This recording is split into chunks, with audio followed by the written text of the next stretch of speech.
2014च्या नंतर महाराष्ट्रात जे काही झालं बरं वाईट झालं फार तर त्याचं जबाबदार हे देवेंद्र फडणवीस यांना धरलं जातं. अगदी आजही काहीही घटना घडल्या तर महायुतीचा चेहरा म्हणा किंवा भाजपनं त्यांच्या चेहऱ्यावर जर काय निवडणुका लढवल्या किंवा ते फ्रंट याला असले रनर म्हणून तर राष्ट्रवादीला किंवा मवियाला त्याचा जास्त फायदा होईल असं तुम्हाला वाटतं का? आज काही सांगता येणार नाही, पण तुम्ही यांचा विषय काढला. देवेंद्र फडणवीस दोन टप्प्यांनी बघितले.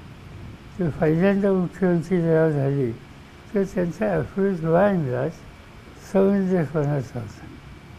हल्ली तर त्यांचा अप्रोच मला असं गमतीचा असतो. आता उदाहरणार्थ त्यांनी एका ठिकाणी पक्षाच्या बैठकीत आज मी 2 पक्ष फोडून आलो. हे काही फार शहाणपणाचं लक्षण नाही.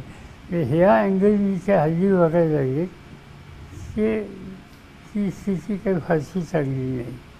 त्याचं चांगलं असेल त्याचं समर्थन करावं, त्याचं कौतुक करावं. जे योग्य नसेल ते सांगावं. ते व्यक्तिगत पातळीवर किंवा जाहीर करावं.